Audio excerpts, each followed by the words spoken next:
Good morning, everyone. How are you? It's Marissa here.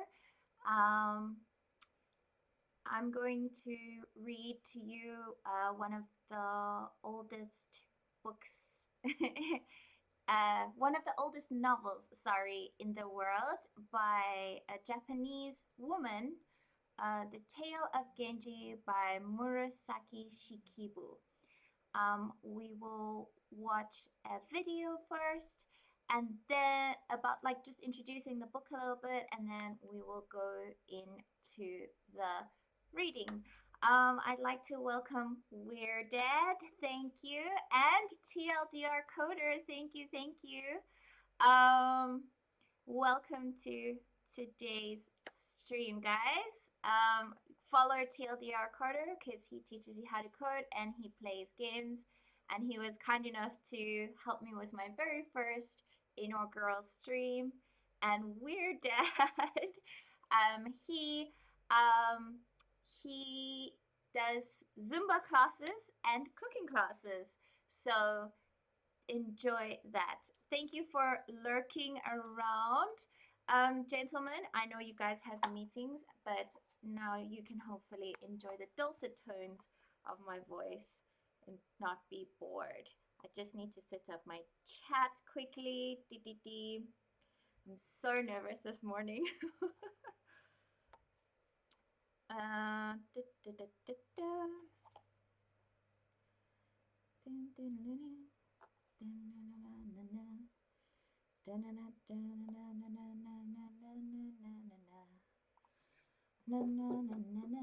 Hello, Pizza Mandy. Welcome to the party or the this stream. Welcome.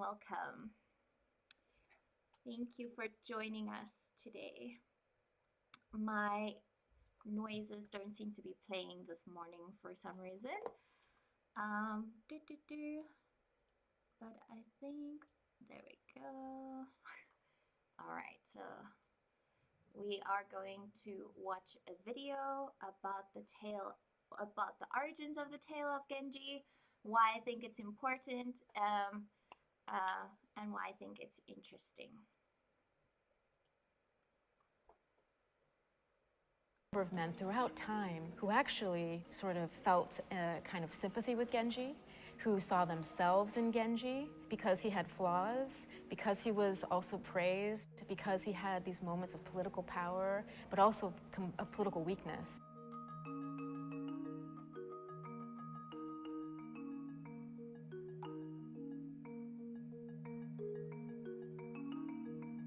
Murasaki Shikibu was a woman who was born into the middle ranks of the aristocracy. She produced these literary works in a kind of female salon at the imperial court. Keep in mind, when the tale was written, a new form of writing called kana was used. This is the type of writing used to transcribe the vernacular language of Japanese. And women of the time were writing in the vernacular. So women writers were able to express themselves so eloquently. And the writing system they used, in fact, was at that time called onade. Onade literally means the women's hand. So Murasaki Shikibu was writing in a mode of literature that was, at her time, fairly denigrated. Fiction was on the lower rung of the scales of the genre hierarchies. But she produced such an incredible tour de force work of literature that it had to be taken seriously. By focusing on the female writer, the female authorship of the tale of Genji, that's an interesting way to actually encourage readers to approach the tale of Genji in a new way. So if you read about Genji, the character, and all of his exploits, and always keep in mind that there's a kind of ventriloquism going on, that in fact there's a kind of female voice behind Genji as a character. Okay, so some of the people, gentlemen, ladies, queens, lords, whatever your title is, have to go to a meeting or have to lurk. but I still welcome you. I hope you enjoy the reading of the tale of Genji. There are 805 pages in the book, so this is going to be going for a while. I'm hoping you guys give me some feedback because obviously that's why I'm doing this. And I hope you enjoy the story. From the little bit of research that I've done, is it's a very good story, and I hope we can all enjoy it. And so let's get started. But first, let's get through. As you can see, this is the table of contents. There's a lot going on.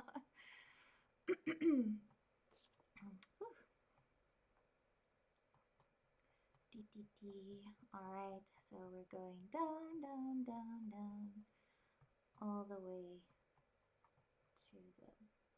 Is this one? No. Oh, goodness me. So many chapters.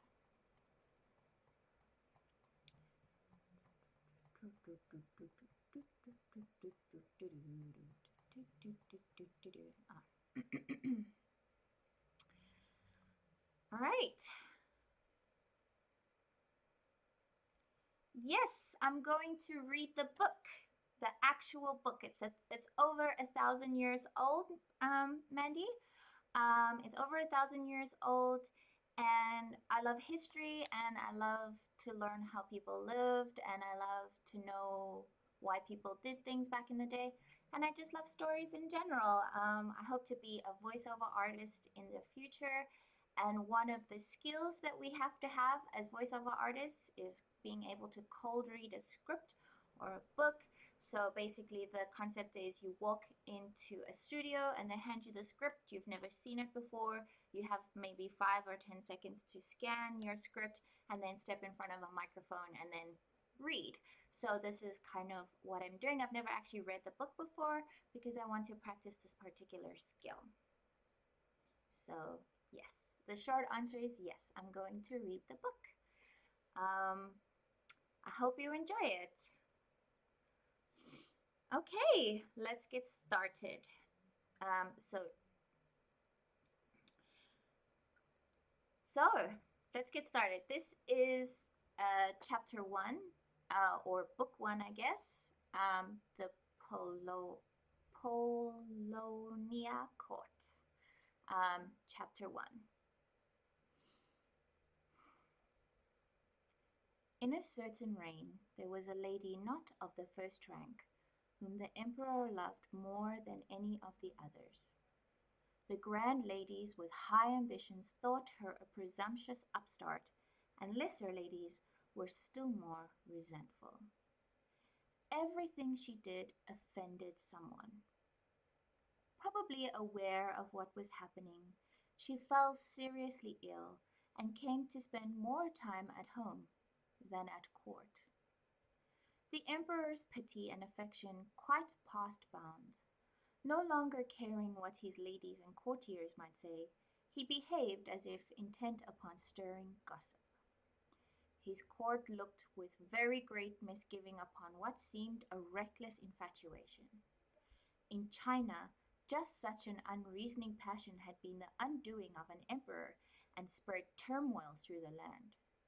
As the resentment grew, the example of young Kui Fei was the one most frequently cited against the lady. She survived despite her troubles, with the help of an unprecedented bounty of love.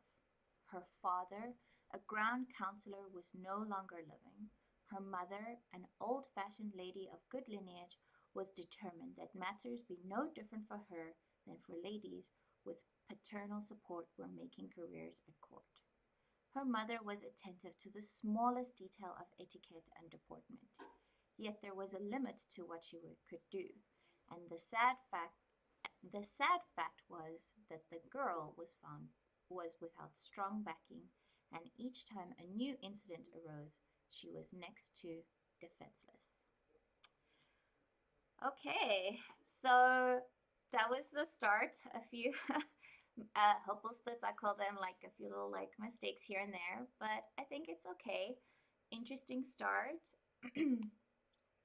Let's continue to chapter 2 and see what happens next.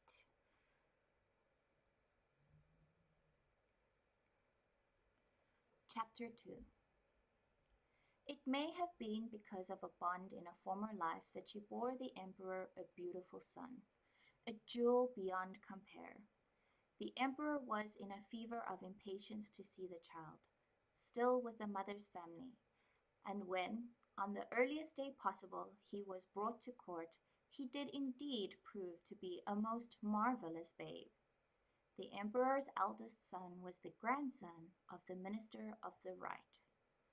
The world assumed that with this powerful support he would one day be named crown prince. But the new child was far more beautiful. On public occasions, the emperor continued to favor his eldest son. The new child was a private treasure, so to speak, on which to lavish uninhibited affection. The mother was not of such a low rank as to attend upon the emperor's personal needs. In the general view, she belonged to the upper classes. He insisted on having her always beside him, however, and on nights when there was music or other entertainment, he would require that she be present. Sometimes the two of them would sleep late, and even after they had risen, he would not let her go. Because of his unreasonable demands, she was widely held to have fallen into, excuse me, she was she was widely held to have fallen into immoderate habits of keeping with her rank. With the birth of the son, it became yet clearer that she was the emperor's favorite. The mother of the eldest son began to feel uneasy. If she did not manage carefully, she might see the new son designated crown prince. She had come to court before the emperor's other ladies. She had once been favored over the others, and she had borne several of his children. However however much her complaining might trouble and annoy him, she was one lady whom he could not ignore. Though the mother of the new son had the emperor's love, her detractors were numerous and alert to the slightest inadvertency. She was in continuous torment, feeling that she had nowhere to turn.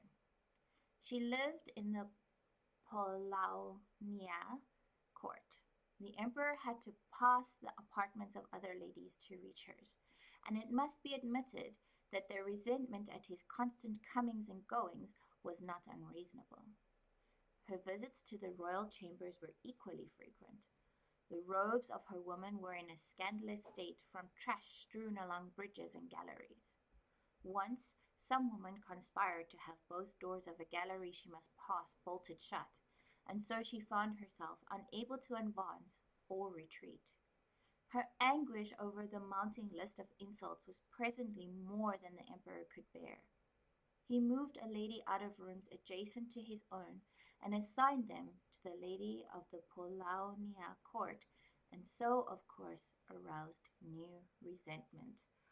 Oh my goodness, all sorts of intrigue, court shenanigans, and other exciting things so far. What do you guys think of the opening so far? Let me know.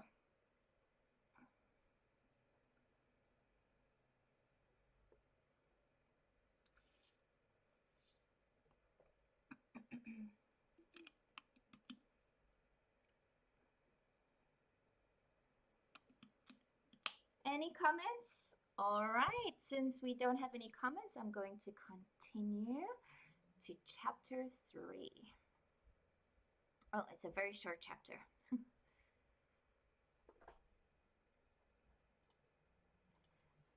Chapter 3. Excuse me. When the young prince reached the age of 3, The resources of the treasury and the steward's office were exhausted to make the ceremonial bestowing of trousers as elaborate as that for the eldest son. Ooh. Once more there was malicious talk, but the prince himself, as he grew up, was so superior of mien and disposition that few could find it in themselves to dislike him. Among the more discriminating, indeed, were some who marveled that such a paragon had been born into this world. Thank you, yes. Thank you, yes, and Jay. Welcome, welcome. I'm so glad you're enjoying it. So we have three characters so far: the emperor, four, sorry, the emperor, his first wife, this other lady, I guess you would call her his concubine, and the son of the concubine and the emperor. So let's continue. Chapter 4. In the summer, the boy's mother, feeling vaguely unwell, asked that she be allowed to go home. The emperor would not hear of it. Since they were by now used to these indispositions, he begged her to stay and see what course her health would take. It was steadily worse, and then suddenly everyone could see that she was failing. Her mother came pleading that he let her go home. At length he agreed. Fearing that even now she might be the victim of a gratuitous insult, she chose to go off without ceremony, leaving the boy behind. Everything must have an end, and the emperor could no longer detain her. It saddened him inexpressibly that he was not even permitted to see her off. A lady of great charm and beauty, she was sadly emaciated. She was sunk in melancholy thoughts, but when she tried to put them into words, her voice was almost inaudible. The emperor was quite beside himself, his mind a confusion of things that had been and things that were to come. He wept and vowed undying love over and over again. The lady was unable to reply. She seemed listless and drained of strength, as if she scarcely as if she scarcely as if she scarcely knew what was happening. Wanting somehow to help, the emperor ordered that she be given the honor of a hand-drawn carriage. He returned to her apartments and still could not bring himself to the final parting.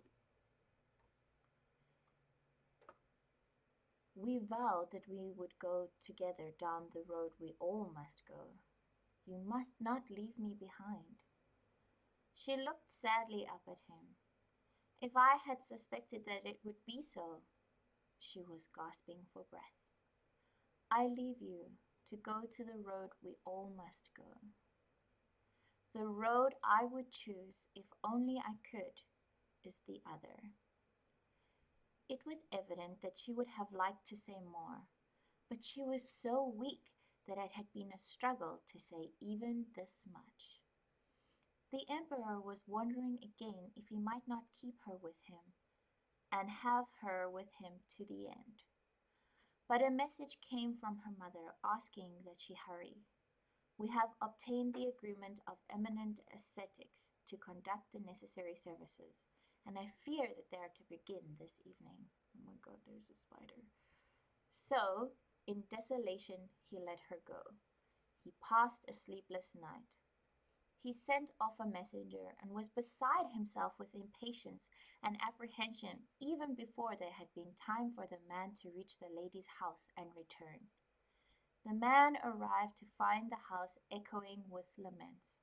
She had died at shortly past midnight. He returned sadly to the palace. The emperor closed himself up in his private apartments. Aw, that's so sad. Also, there's a spider on my wall. It's kind of scary. Oh my goodness. Okay.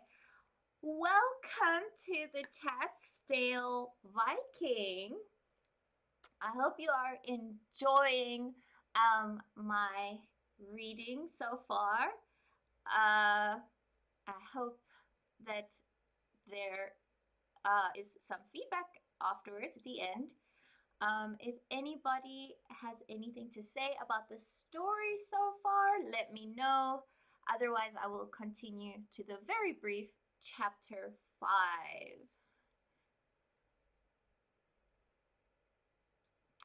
Do, do, do, do, do, do, do. All right.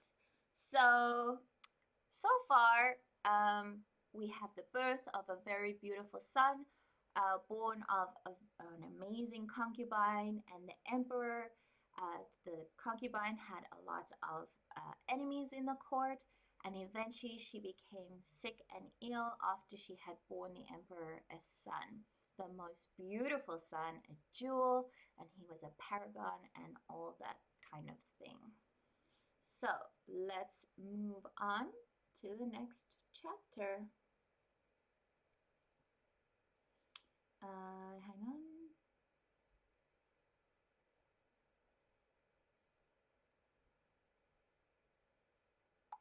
Okay, so chapter 5.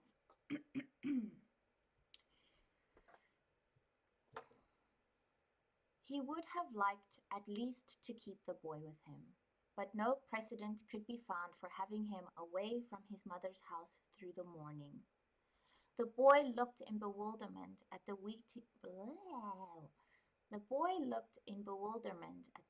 courtiers, at his father too, the tears streaming over his face. The death of a the death of a parent is sad under any circumstances, and this one was indescribably sad. Okay, so that was just, I guess, the young boy unsure of what was happening. I think he's about 3 years old when the mother dies, from what I understand. If the chat can correct me, that's welcome to being corrected. Okay, Mr. Spider, please don't jump on me. All right, chapter 6. But there must be an end to weeping, and orders were given for the funeral. If only she could rise to the heavens with the smoke from the pyre, said the mother between her sobs. She rode in the hearse with several attendants, and what must her feelings have been when they reached Mount Otaki? It was there that the services were conducted with the utmost solemnity, solemnity and dignity. Gosh, I haven't actually said that word out loud in many years. Sorry. Uh, she looked down at the body. With her before me, I cannot persuade myself that she is dead. At the sight of her ashes, I can perhaps accept what has happened. The words were irrational enough, but she was so distraught that she seemed about to fall from the carriage. The woman had known that it would be so, and did what they could for her. A messenger came from the palace with the news that the lady had been raised to the third rank, and presently a nunciary arrived to read the official order. For the emperor, the regret was scarcely bearable that he had not had the courage of his resolve to appoint her an imperial consort, and he wished to make amends by promoting her one rank. There were many who resented even this favor. Others, however, of a more sensitive nature, saw more than ever what a dear lady she had been, simple and gentle and difficult to find fault with. It was because she had been excessively favored by the emperor that she had been the victim of such malice. The grand ladies were now reminded of how sympathetic and unassuming she had been. It was just, oh my gosh, it was for just such an occasion, they remarked to one another, that the phrase, how well one knows, it had been invented. Sorry, guys. Take a moment to have a breath. Okay, so everyone is very sad. Um, the concubine, not even a concubine, just a lady at court, um, had been a lover of the emperor. And I guess in those days, this was over 1,000 years ago. As a reminder for anybody who's joining, this book was written over 1,000 years ago in Japan by a Japanese woman, no less, and it is considered to be one of the world's first novels. It has been translated several times, and I'm hoping this is the most complete translation. Although I have heard tales of one copy of this translation being 1,300 pages, so I'm not sure about that. I hope I will take a breath and make less mistakes. All right, let's continue. Chapter 7. The days went dully by. The emperor was careful to send offerings for the weekly memorial services. His grief was unabated, and he spent his nights in tears, refusing to summon his other ladies. His serving women were plunged into dew-drenched autumn. There was one lady, however, who refused to be placated. "How ridiculous," said the lady of the Kokiden pavilion, mother of his eldest son, "that the infatuation should continue even now." Ugh, there's always that one person, right, who can't get over themselves enough to notice that a life has left the world and that it's very sad.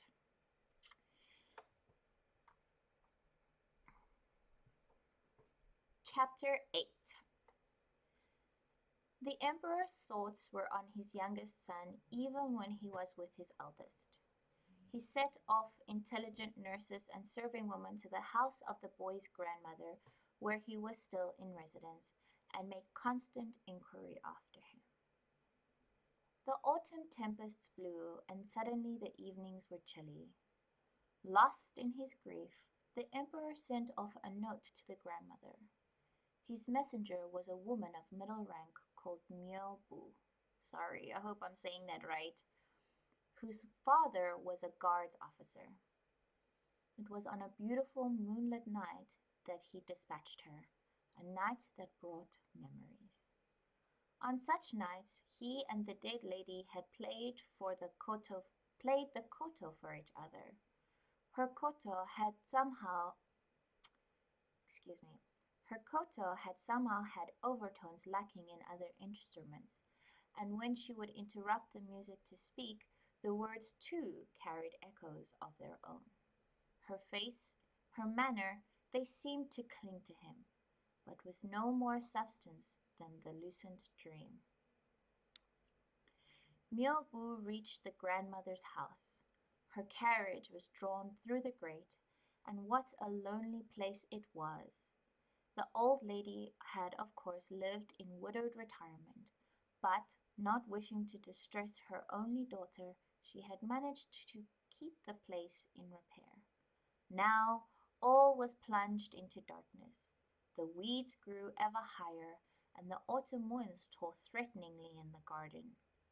Only the rays of the moon managed to make their way through the tangles. The carriage was pulled up, and Myobu alighted. The grandmother was at first unable to speak. "It has been a trial for me to go on living, and now to have one such as you come through the dews of this wild garden, I cannot tell you how much it shames me. A lady who visited your house the other day told us that she had to see with her own eyes before she could really understand your loneliness and sorrow. I am not at all a sensitive person, and yet I am unable to control these tears." After she paused, she delivered a message from the emperor. "He has said that for a time it all seemed as if he were wandering in a nightmare, and then, when his agitation subsided, he came to see that the nightmare would not end. If only he had a companion in his grief, he thought, and it occurred to him that you, my lady, might be persuaded to come unobtrusively to court. He cannot bear to think of the child languishing in this house of tears, and hopes that you will come quickly and bring him with you. He was more than once interrupted by sobs as he spoke, and it was apparent to all of us that he feared having us think him inexcusably weak. I came away without hearing him to the end. I cannot see for tears, said the old lady. Let these sublime words bring me light.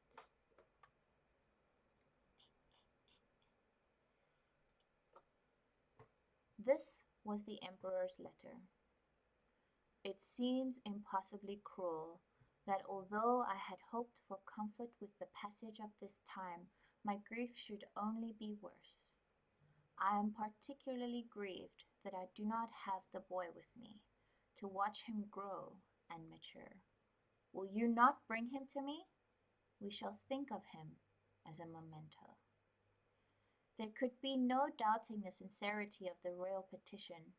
A poem was appended to the letter, but when she had come to it, the old lady was no longer able to see through her tears. At the sound of the wind bringing dews to Miyagi Plain, I think of the tender Hagi upon the moor.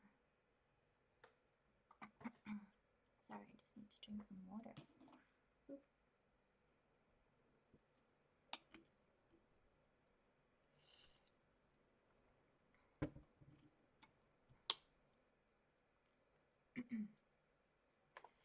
Tell his man. Let's try that again.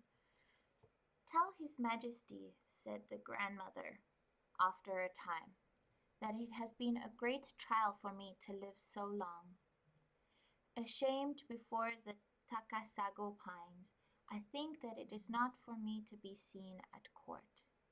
Even if the august invitation is repeated, I shall not find it possible to accept. As for the boy, I do not know what his wishes are. The indications are that he is eager to go. It is sad for me, but as it should be. Please tell his Please tell his majesty of these thoughts, secret until now.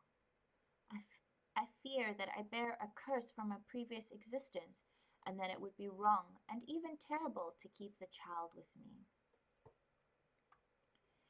It would have given me great pleasure to look in upon him, said Myobu, getting up to leave.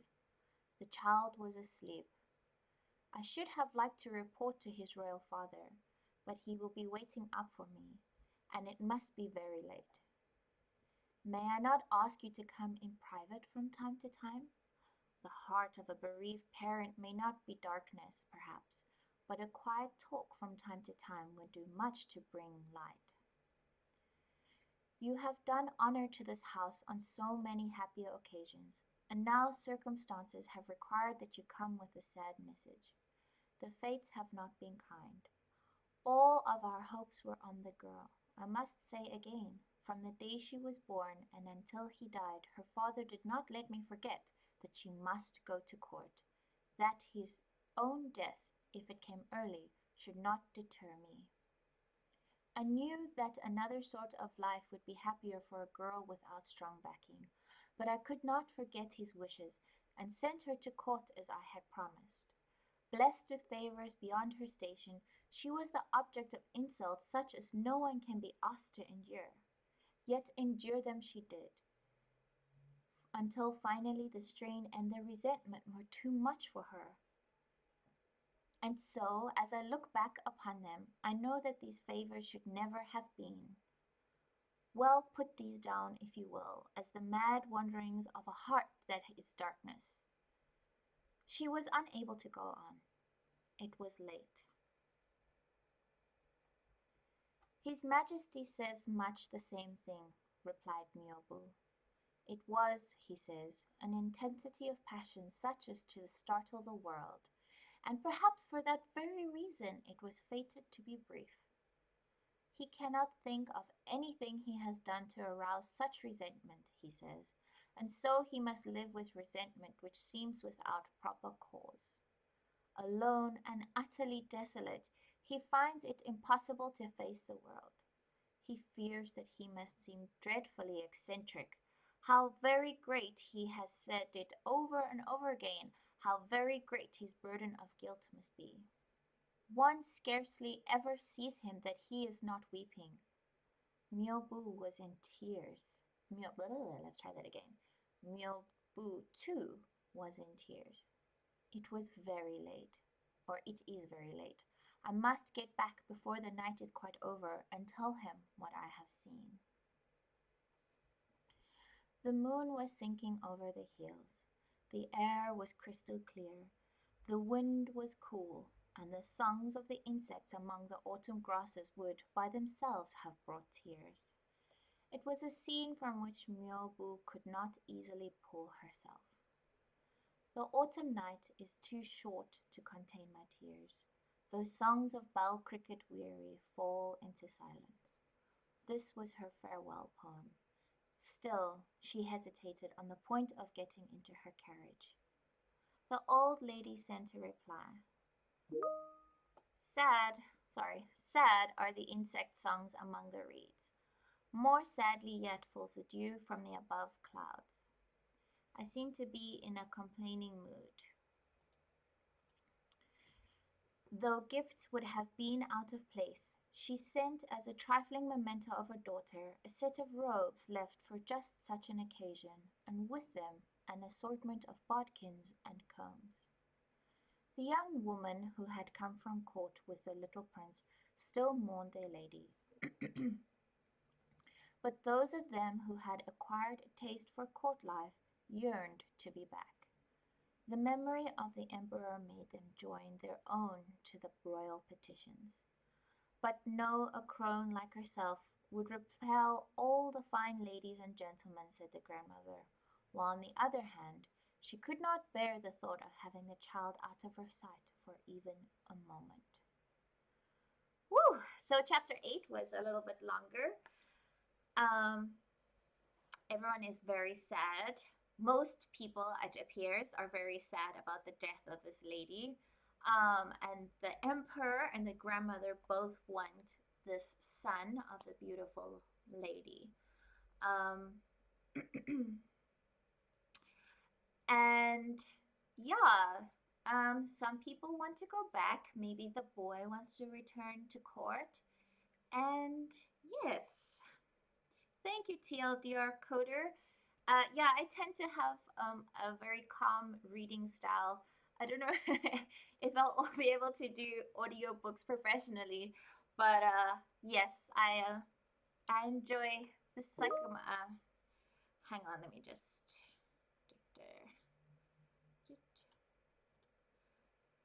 exit this. All right. Okay, so there. Sorry. Okay, so that was chapter 8. The story seems to be a little bit slower, a little bit more meandering, and that's okay.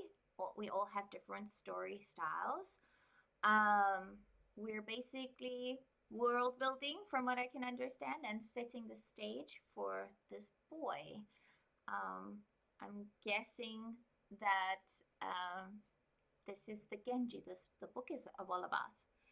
Thank you, TLDR Coder, for popping in and saying hi. Thank you for saying that it was calming. If you guys have any other things to say, we can talk about them now, or I can just keep reading. Whoops, not talking, reading.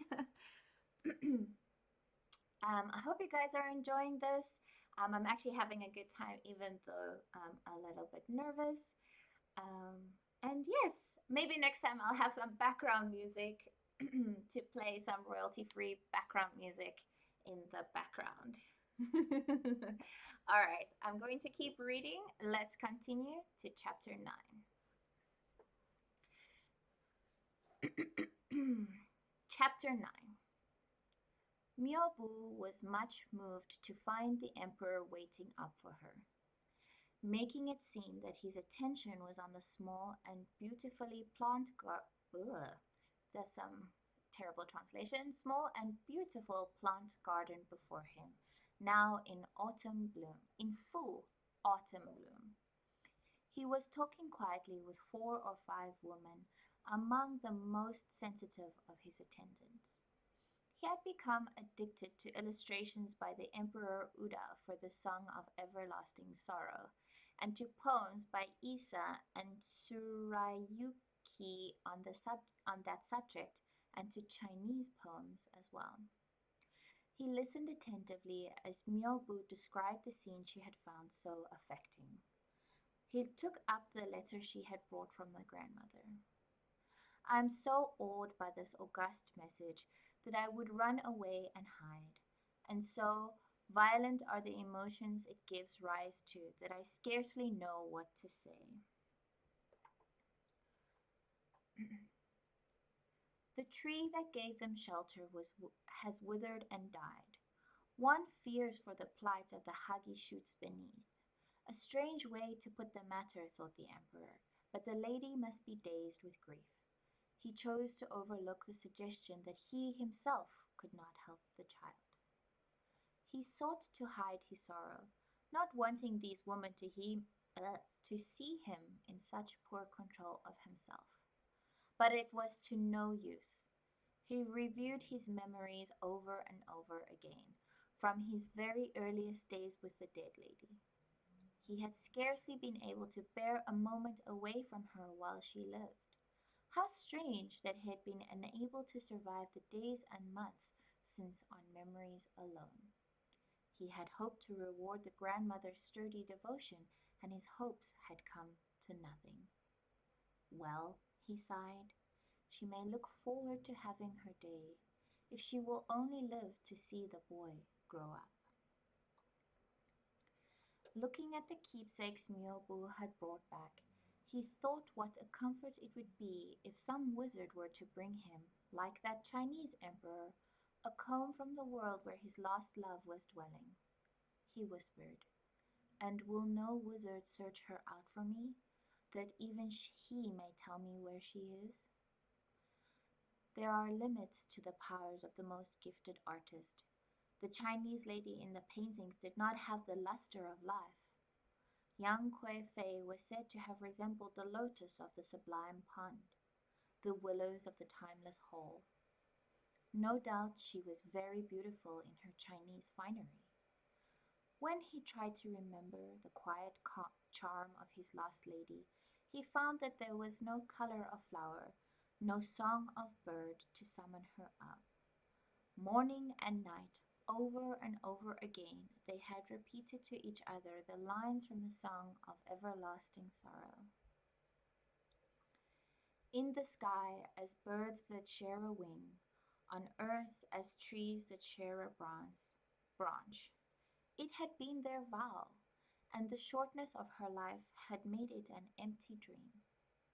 Everything, the moaning of the wind, the humming of autumn insects, added to the sadness. But in the apartments of the Kokiden lady, matters were different.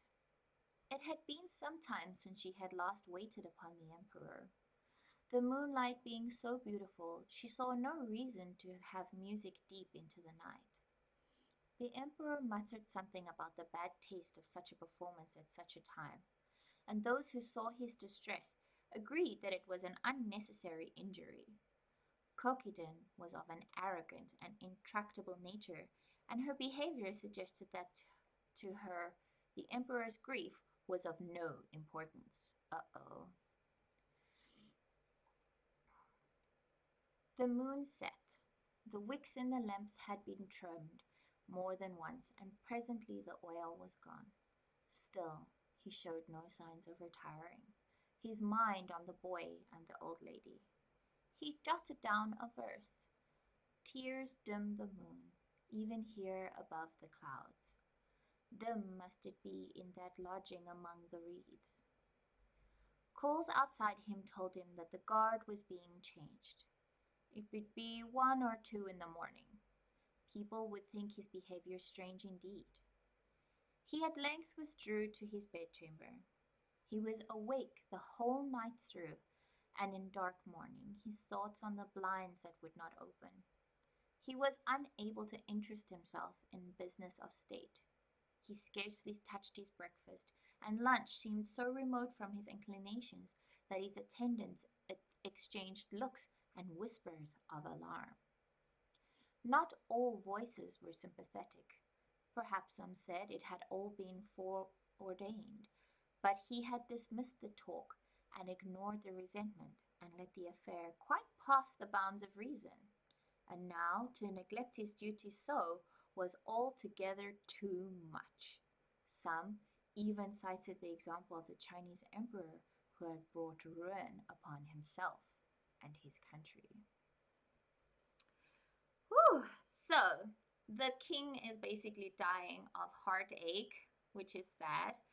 Um, Welcome, Zaffo Box. I hope I said that right. Welcome to the chat and welcome to the story. I I'm happy to see you guys appear to be enjoying the story. Um, so for anybody who's joined the stream, we just finished chapter 9. Um, a king fell in love with a courtier and had a very inappropriate relationship with her, according to the time, which was over 1,000 years ago. Um, and she bore him a son, and then she died of sadness because a lot of the courtiers um, hated her and were horrible to her and pulled horrible tricks and pranks on her to make her life difficult. Um, so she died of sadness, I guess, depression, and now the king is busy wasting away because the mother of the lady who died will not allow the son that the dead lady bore to go to court and keep the father company. However, the first wife of the emperor couldn't give a crapola, excuse excuse the bad words. Um, yes, it is. Dying of sadness is quite a mood. um, but yes, so it's very sad. Sad beginnings so far. I'm hoping it will pick up because, as far as I know, the book itself, like the body of the book, is about the exploits and shenanigans of Genji. He was apparently quite a romantic, and he got up to all sorts of things. So I'm hoping it will pick up. But for now, we're starting off on a romantic but sad note, and a death.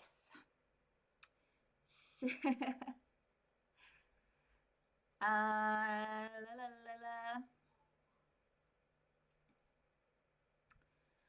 All right, I'm checking chat if anybody has any other things they'd like to say. Yes, rest in peace, dear lady. It's quite interesting. I have another version of this book that has pictures. Perhaps I will read that one next time. There's also no quotation marks, so most of the time I don't know when people are talking or reading from a letter. There's as you can see, sometimes the grammar is a little bit incorrect and the punctuation is weird. There are dashes in between words that there shouldn't be, but otherwise it's very well done so far. Just also an apology. There are people in the surrounding area working in their gardens. So I do apologize for any background noise that you may or may not hear. All right, let's go to chapter 10. Whew, let's hope this picks up a little, hey? All right. Whew. As I said, sorry. Oh, the spider seems to have gone somewhere else. Thank goodness. Whew. All right, so I need to drink some more water. Maybe next time I'll take a break halfway through.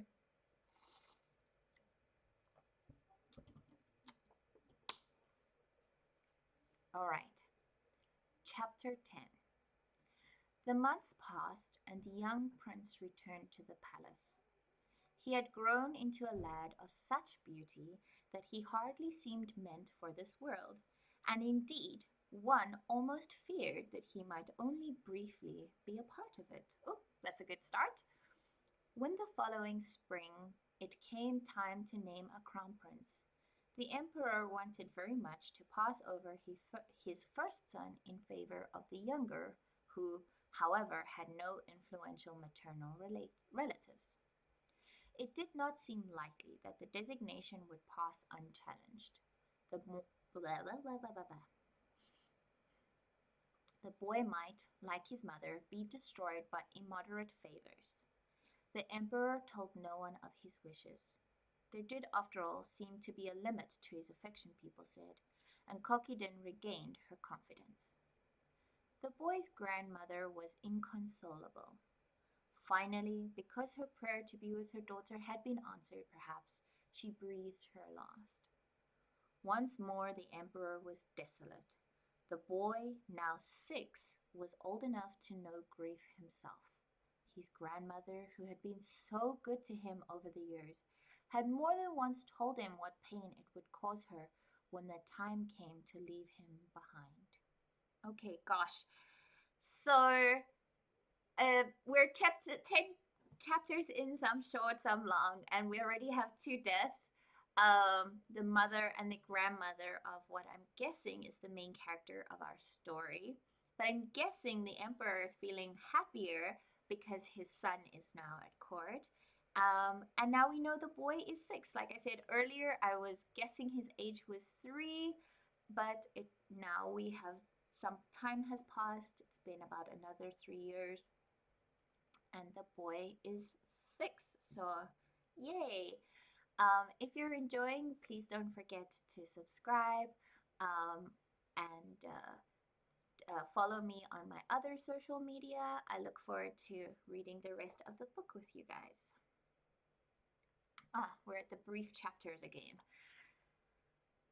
All right. Chapter 11. He now lived at court. When he was When he was 7, he went through the ceremonial reading of the Chinese classics, and never before had there been so fine a performance. Again, a tremor of apprehension passed over the emperor. Might it be that such a prodigy was not to be long for this world? No one need be angry with him now that his mother be gone. He took the boy to visit the Kokiden pavilion, and now, most especially, I hope you will be kind to him. Admitting the boy into her inner chambers, even Kokiden was pleased. Not the sternest of warriors or the most unbending of enemies could have held back a smile. Kokiden was reluctant to let him go. She had 2 daughters, but neither could compare with him in beauty. The lesser ladies crowded about, but not in the least ashamed to show their faces, all eager to amuse him, though aware that he set them off to a disadvantage. I need not speak of his accomplishments in the compulsory subjects, the classics and the like. When it came to music, his flute and koto made the heavens echo. But to recount all his virtue would, I fear, give rise to suspicion that I distort the truth. All right, so things are looking up. We basically have a perfect boy, which, as I must say, as the author says, it's a bit suspicious, right? Super sus. But it is a story at the end of the day, and I'm enjoying it. I wanted to say this earlier in one of the previous chapters. They mentioned twice a Chinese emperor that destroyed his country and his court by doing similar things that this current Japanese emperor is doing. So that's very, very interesting.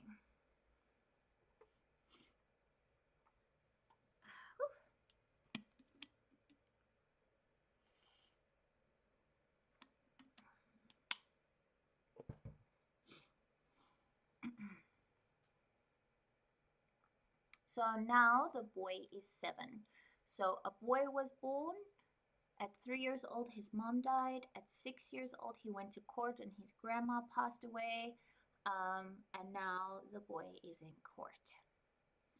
All right. Chapter 12. An embassy came from Korea. Hearing that among the emissaries was a skilled physiognomist, the emperor would have liked to summon him for consultation. He decided, however, that he must defer to the Emperor Uda's injunction against receiving foreigners, and instead sent his favorite son to the Koro mansion, where the party was lodged. The boy was disguised as the son of the Grand Moderator, his guardian at court. The wise Korean cocked his head in astonishment. So I'm not quite sure what a physiognomist is. If anybody in the chat is able to answer that question, please feel free to help me out with the meaning of that word. I would love to learn. All right, let's continue. So, it is the face of one who should ascend to the highest place and be father to the nation, he said quietly, as if to himself. But to take it for such would no doubt be to predict trouble.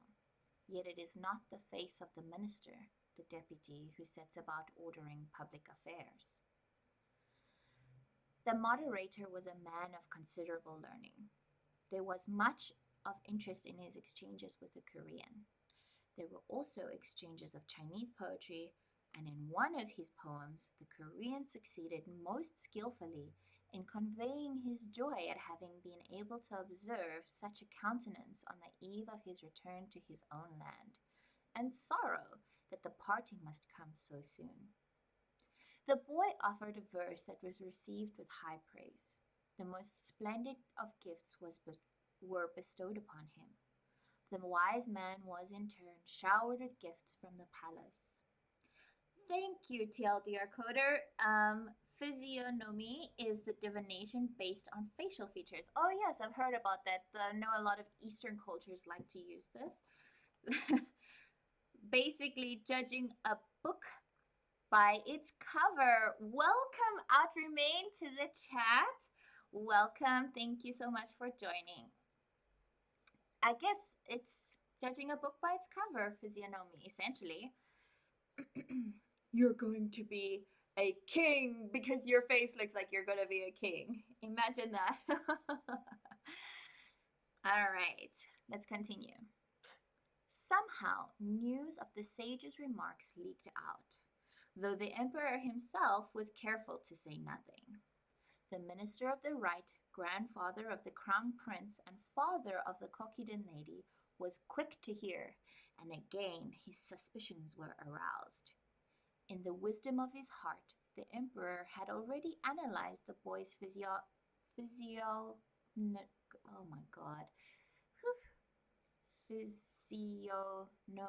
after the Japanese fashion, and had formed tentative plans. He had thus far refrained from bestowing imperial rank on his son, and was delighted that the Korean view should so accord with his own. Lacking the support of maternal relatives, the boy would be most insecure as a prince without court rank, and the emperor could not be sure how long his own reign would last. As a commoner, he could be of great service. The emperor therefore encouraged the boy in his studies, at which he was so proficient that it seemed a waste to reduce him to common rank. And yet, as a prince, he would arouse the hostility of those who had cause to fear his becoming emperor. Summoning an astrologer of the Indian school, the emperor was pleased to learn that the Indian view coincided with the Japanese and the Korean, and so he concluded that the boy should become a commoner with the name Minamoto or Gengi. So there, yeah. Oh, sorry. So there we have it. The boy is indeed Genji, as I guessed.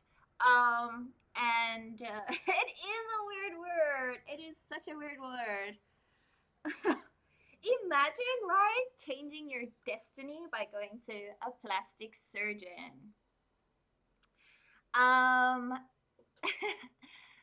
so, yes. So, people always think that thousands of years ago the world was quite small, but remember we had the Silk Road that connected many nations, and the Silk Road was not only a road but also several shipping lanes and trade routes. So it was by land and sea that we have the Silk Road. So the tale is happening in Japan. However, we have had people from China, Korea, and India mentioned so far. So yeah, I think we're dead. You're being a bit facetious. I don't think it's a twist at all. As I said earlier, I guess that we were building up to Genji, but this is all world building, and I think the tone is very interesting, even though it's over 1,000 years ago, and I feel like it's going well. So let's continue. Let's see how far we can get, if we can finish the first book today or not.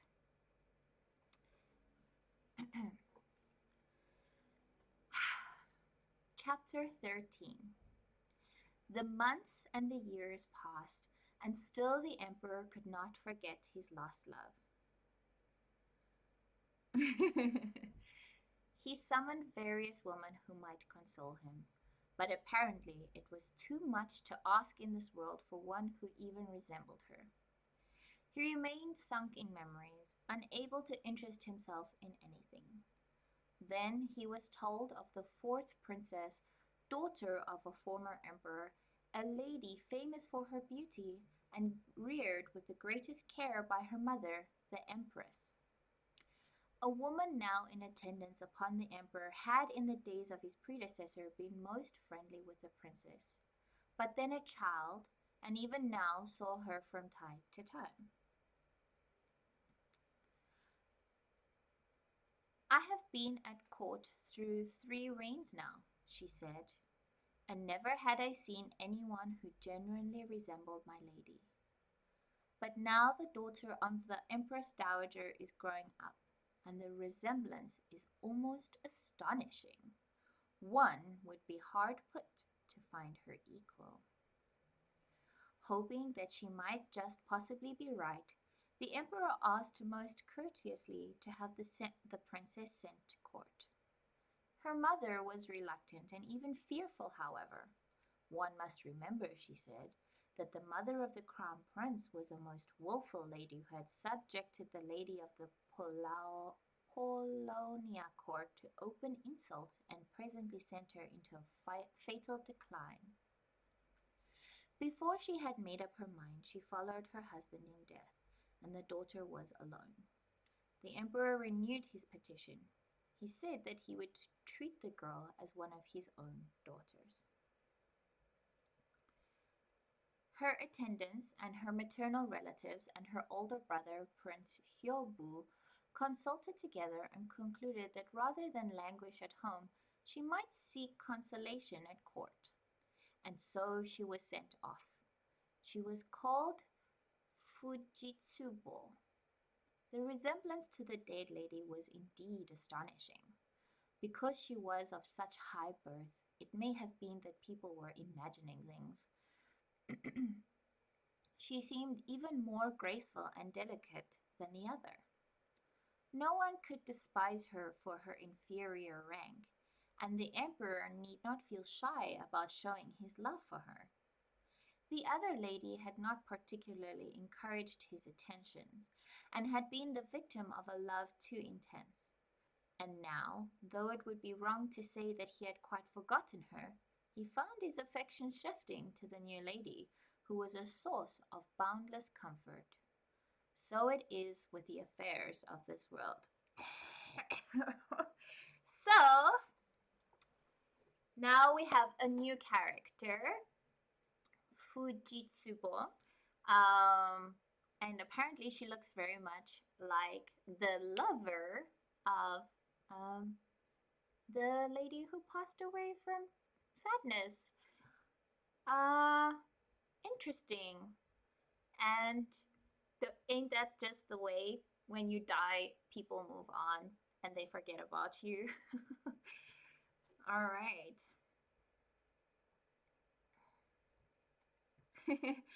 Hello, Chunderhead. Welcome to the welcome to the chat. Yeah, you die and then you just become nobody, right? Super sad. So Chunderhead, I'm reading an old story called The Tale of Genji. It's a novel over 1,000 years old. And it's about a boy called Genji's.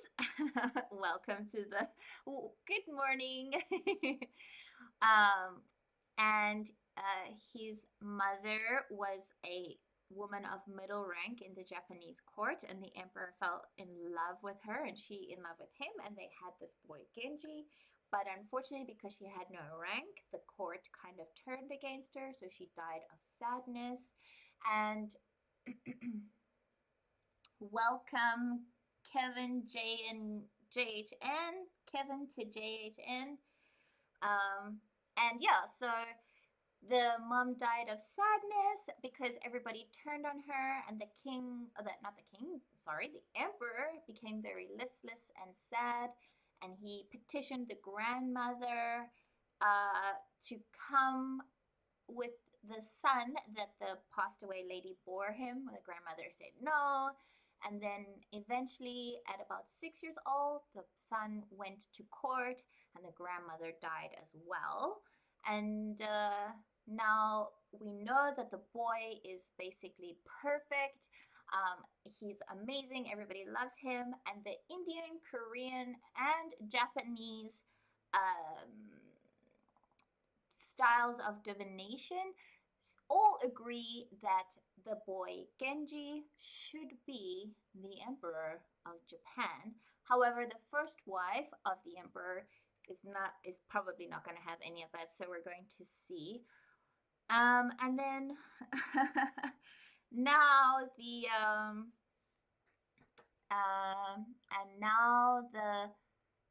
emperor is falling in love with the daughter. I'm not quite sure her connection, but another woman who looks exactly like the lady who died. Dun dun dun! So he's basically moving on. Yes, I hope he gets his groove back. All right. So let's continue to chapter 14. Since Genji never left his father's side, it was not easy for this new lady, the recipient of so many visits, to hide herself from him. The other ladies were disinclined to think themselves her inferior, and indeed each of them had her own merits. They were all rather past their prime, however. Fujitsubo's beauty was of a younger and fresher sort. Isn't that always the case? Like older gentlemen always wanting to be with a younger woman. Gosh, even like 1,000 years in time, and people still do the same stuff. Nothing is new.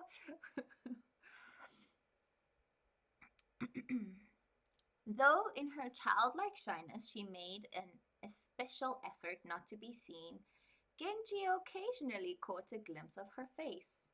He could not remember his own mother, and it moved him deeply to learn from the lady who had first told the emperor of Fujitsubo that the resemblance was striking. He wanted to be near her always. Okay. Do not be unfriendly, said the emperor to Fujitsubo. Sometimes it almost seems to me, too, that you are his mother. Do not think him forward. Be kind to him. Your eyes, your expression. You are really so uncommonly like her that you could pass for his mother. Ooh, this is like super weird. I don't know, like even though she's not his mom, the fact that everyone thinks that she's his mom is a bit weird. I don't know. What do you guys think? Genji's affection for the new lady grew, and the most ordinary flower or tinted leaf became the occasion for expressing it. Kokiden was not pleased. Oh my god, this lady really. She was not on good terms with Fujitsubo, and all her old resentment at Genji came back. He was handsomer than the crown prince, her chief treasure in the world, well thought of by the whole court. People began calling Genji the Shining One. Fujitsubo, ranked beside him in the emperor's affection, became the lady of the radiant sun.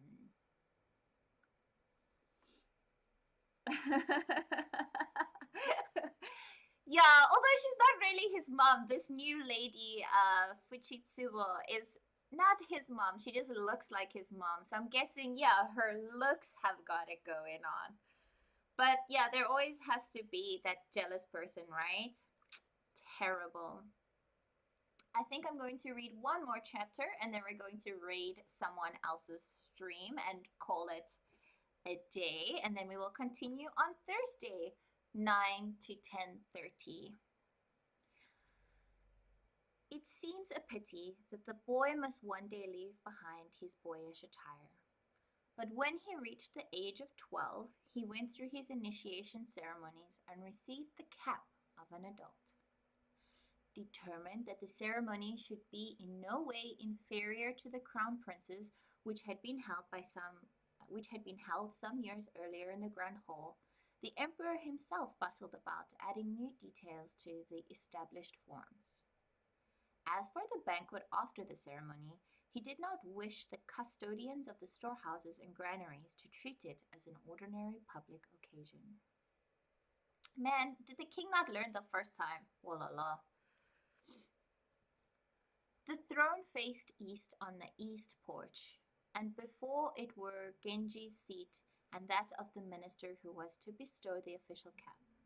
At the appointed hour in mid-afternoon, Genji appeared. The freshness of his face and his boy's coiffure were again such as to make the emperor regret that the change must take place. The ritual cutting of the boy's hair was performed by the secretary of the treasury. As the beautiful locks fell, the emperor was seized with a hopeless longing for his dead lady. Repeatedly, he found himself struggling to keep his composure. The ceremony over, the boy withdrew to change to adult trousers and descended into the courtyard for ceremonial thanksgiving. There was not a person in the assembly who did not feel his eyes misting over. The emperor was stirred by the deepest of emotions. He had on brief occasions been able to forget the past, and now it all came back again. Vaguely apprehensive lest the initiation of so young a boy bring a sudden aging, he was astonished to see that his son delighted him even more.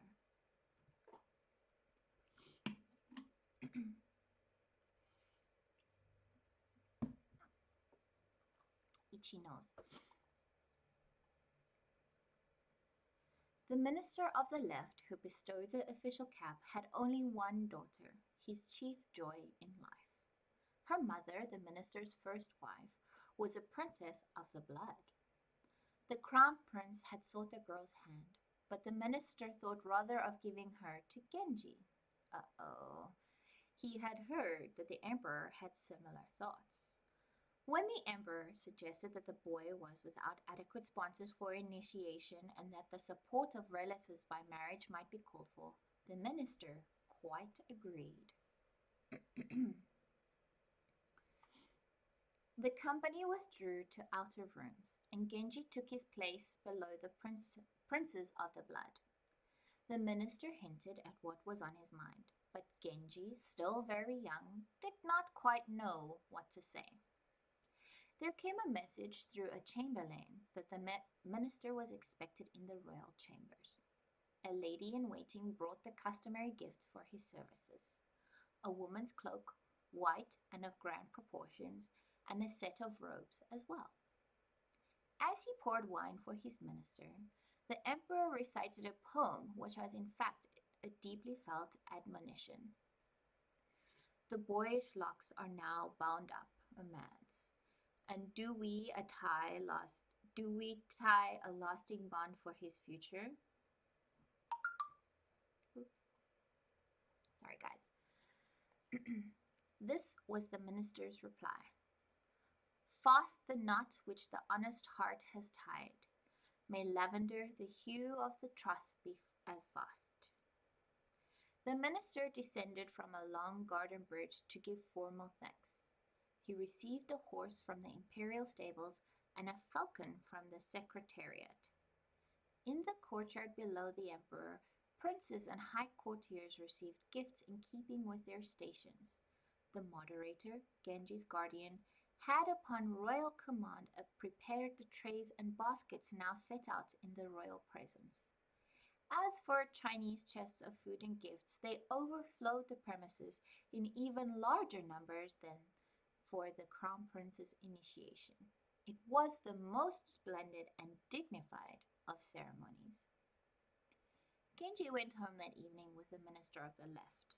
The nuptial observances were conducted with great solemnity. The groom seemed to the minister and his family quite charming in his boyishness. The bride was older and somewhat ill at ease with such a young husband. Whoa, okay, so like, what an end. So the boy was married off at his coming of age ceremony at the tender age of 12.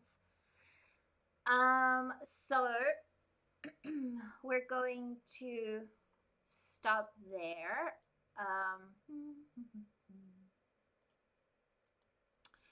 I hope everyone had a good time. I think now we're going to raid another channel if I can figure out how to do it. I forgot a little.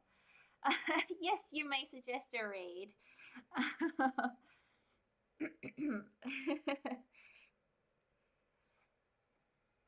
What raid would you suggest, TLDR Coder?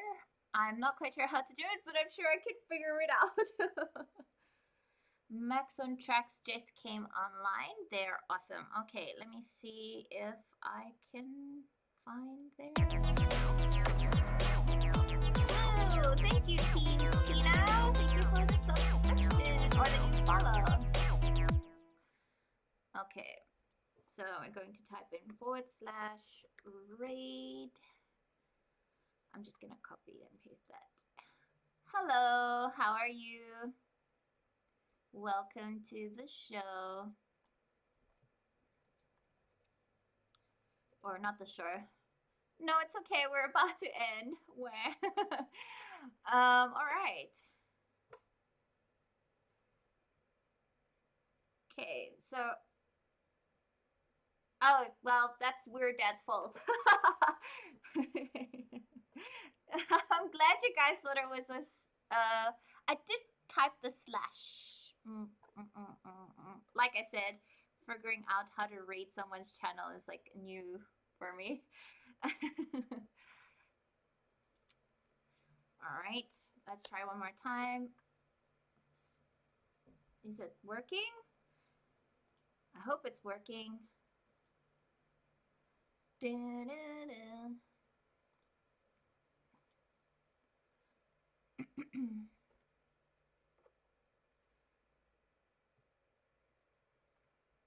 Yay! All right, everybody. I'm going to go to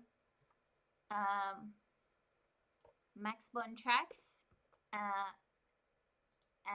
go and join her channel. It's a lady. All right, guys. So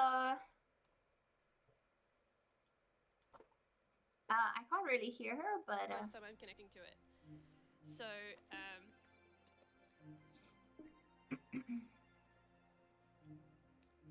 think this is the right version. I hope everyone enjoys her show. I need to playing on. Apparently, I need to verify my account first. Whoops. Have a wonderful day, everybody. I will see you on Thursday at 9 o'clock South African time. Have a fantastic day, and I'll see you guys next time. Bye.